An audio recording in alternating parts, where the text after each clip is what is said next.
All right. Thank you guys so much for coming tonight. I really appreciate it. My name is Brittany Martin. I'm a rail support engineer at Ninefold, and I'll explain more about Ninefold. To kick this off, I really want to thank Justin for all of his hard work and inviting me to speak. I'm really excited to talk to you, all of you, what I've been up to. So, a quick background about me. I'm born and raised from Pittsburgh, Pennsylvania.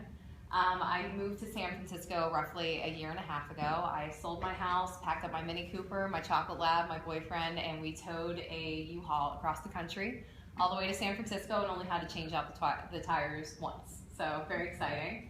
I want to make this very clear that I am from Pennsylvania, but I am not from Philly, as everyone in San Francisco believes. So I am from Pittsburgh, Pennsylvania, and quite proud of it. So a little bit of background about me. When I originally moved to San Francisco, I got a product marketing job, and I did that for about 8 months, and I had the itch to learn how to code. And being in San Francisco, there's so many resources and learning and out there available to learn. So I enrolled in an online developer bootcamp called Block.io. I enrolled last November for 3 months, and I learned how to become a Ruby warrior. So because of Block, I felt confident enough to go to coding meetups like these. And I went to a meetup called Women Who Code. I'm hoping that they'll open a branch in Pittsburgh. I think it's a wonderful organization. I went to Women Who Code back in February, and my future colleagues stood up and said that they were looking for rail support engineers. And I thought to myself, well, I know customer service. I'm learning how to code. This would be a great way in order to get even better about developing code. So now I work at Ninefold. It's a Rails hosting company. They're actually based out of Australia. We have 2 different offices in the US. We have a small office in San Francisco, and we have a small office in New York City as well. So Crocodile Dundee is my CEO, and it's wonderful getting to work with the Australia team. So the way Ninefold works is advanced developers come onto our platform, very similar to Heroku. It's orchestrated using Chef. We use Ubuntu virtual servers, and it's ideally for Rails hosting. We do have bare servers as well, where you can deploy anything that you want, but the product that we are very proud of is our Rails hosting solution. And so we also plug into a lot of variety of things. So we're partners with New Relic and SendGrid. We offer Redis, Postgres, and then cache for free as well when you deploy on our platform. So what's my life like? So as a Rails support engineer, engineers are deploying on our platform every single day. And so if they run into any issues when they're deploying their code, they come onto live chat or they file a case and they're talking to one of the 4 of us. We have 2 Rails support engineers in the US and 2 in Australia. So you can see this is an example here where I'm talking to Alejandro. He's one of my favorite customers. While I was looking into his code issue, I decided to give him some bad jokes while I was looking up his problem, and he quite enjoyed it. So in case you can't read it, 2 satellites decided to get married. The wedding wasn't much, but the reception was incredible. So always trying to make people happy. So this is the kind of questions that I get. So they deploy their software or they're redeploying their app, and they come on chat and they say, my deployment didn't work. And they say, do you know why? So basically, they think I'm this guy, which is great. But if you're in Australia, they think that you're this guy. So they think that you're all-knowing and that you're psychic, and that you can look at their deployments and know exactly what was wrong. So because of that, there are 5 takeaways that I've learned from being a Rails support engineer. And really, a lot of these 5 takeaways apply to any sort of language. But I get to learn it the fun way because I have to help people who need to think I'm smarter than them, even if they might be smarter than me at the time. So local production, this is a big one. I have a lot of people that develop an app locally on their machine. They deploy it to production, which is what Ninefold is optimized for, and they don't understand why it doesn't work. And so a lot of times I'll say to them, well, what did you do locally to run your program and to make sure that it was going to work in a production setting? And they forget these things. It's very important that you take into consideration what kinds of things are going on with migrations, your schema, data, assets, to make sure that you're mimicking that production environment as much as possible. The second thing is a staging server. This is definitely a big pain point with all of the people that I talk to, because a lot of these people are depending on their websites to make money. So these are very serious sites, and so they don't even consider that they need to have a staging environment. And so I always laugh because a lot of them will come up with this great new gem or this great migration, and they'll bring down their production site. And so I ask them, well, did you deploy it to a staging server? And they're like, well, Why would I need a staging server? That just seems like a lot of extra costs, and I don't want to have to run that.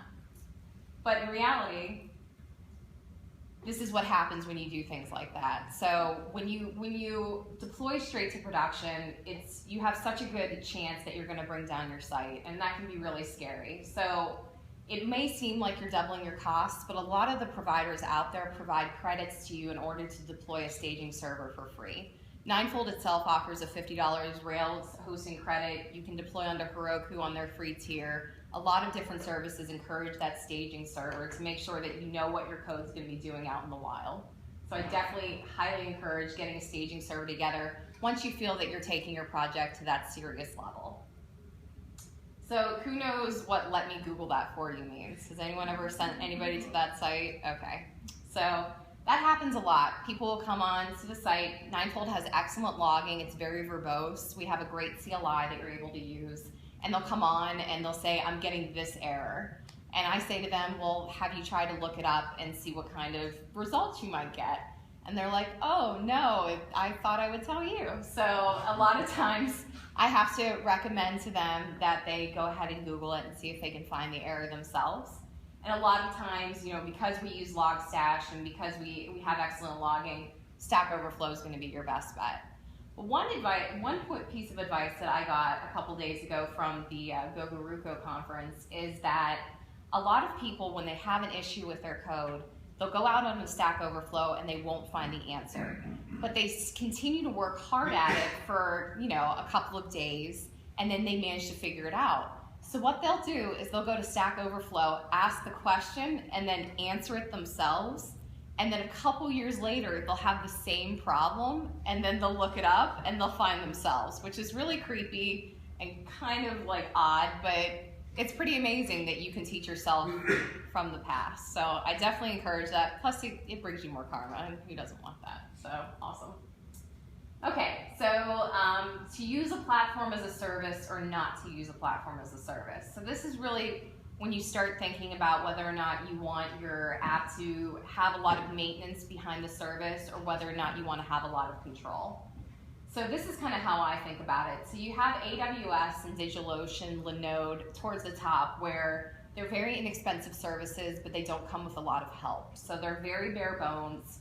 They're not going to manage like Ruby versions for you. They're not going to manage a lot of that stuff for you. Then you have a service like Heroku, who is going to help you manage some of those dependencies and whatnot. Ninefold, we do a little bit more, but it's still an unmanaged service. So if you run into a code issue, we're not going to go in and fix it for you, but we're happy to point you in the right direction.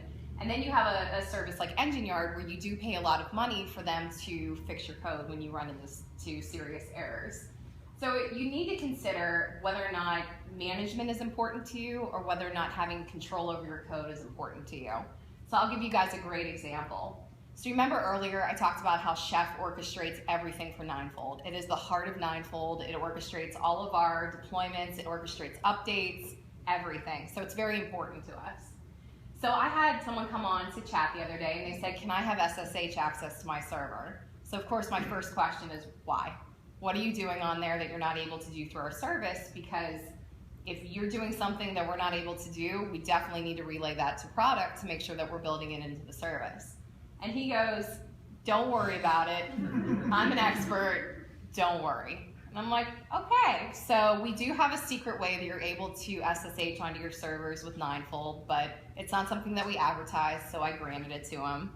And so an hour later, he comes on and he goes, "Everything is broken." And I'm like, oh God, what happened? So I went to our head of engineering and I said, "I don't know what this guy did. He broke everything and I can't figure out why."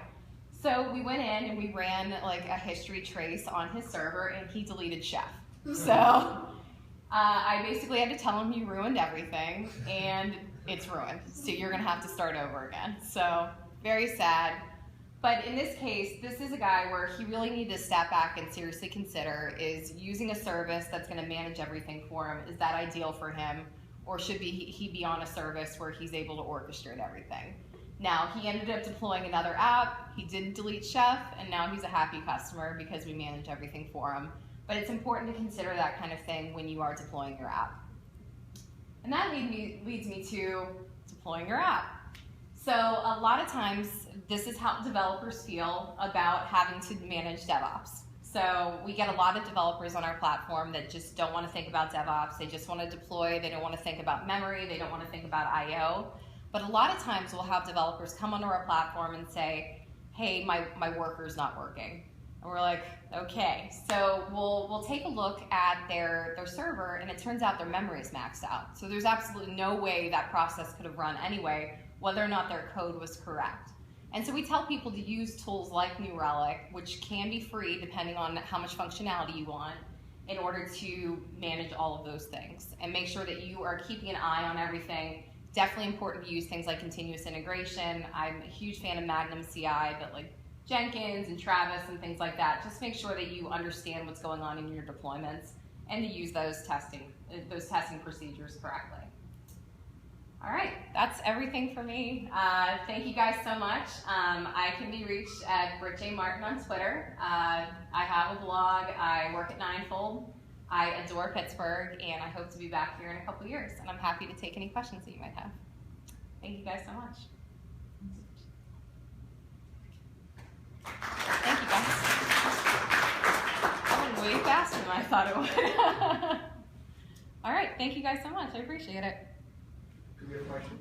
Any questions? Yes. Yeah, so there are a lot of services. Yes. Like you're talking about Amazon, AWS, and Azure, and all that, you know, is Ninefold targeting a very specific segment of the deployment? So what's the characteristic? What do I look like if I'm a New Relic or a Ninefold customer? That's a great question. So a lot of people think that we're getting Heroku customers where they're used to free deployments, like they're used to like tutorials where they deploy from Heroku. They actually think that pushing to Heroku is part of developing, like they don't even realize that Heroku is a separate service. But really the ideal Ninefold customer is someone who's coming off of AWS, Linode, where they're used to orchestrating Puppet or Chef themselves, or they're interested in something like Docker, where they just have a general idea, but they don't want to deal with it anymore. So they have an understanding of what it takes to run DevOps, but they just don't want to deal with it. Or you're talking about someone who's coming off of the engine yard, where they're paying a lot of money to a service to manage everything for them, and they realize that they've garnered enough information and that their team is stable enough that they feel that they can go to something like Ninefold, which is a fraction of the cost. So I tend to love the customers that come from engine yard, because they really know what's going on, and because they've already spent a lot of money with engine yard, they're really serious about their business. So the ones with Heroku, they're great, but it tends to be like they have a toy app and they maybe got 10 concurrent customers on their site at once, and they're trying to scale up and they really have no idea what they're doing, versus the engine yard people where they're banking some serious cash already.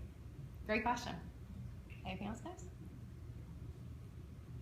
Okay, thank you guys so much for coming out tonight. I really appreciate it. Please feel free to pull me aside and ask any individual questions. I really appreciate it. And thanks again to Justin, you're amazing. And I definitely highly encourage you to do a lightning talk, because it's good practice. Thank you. Thank you.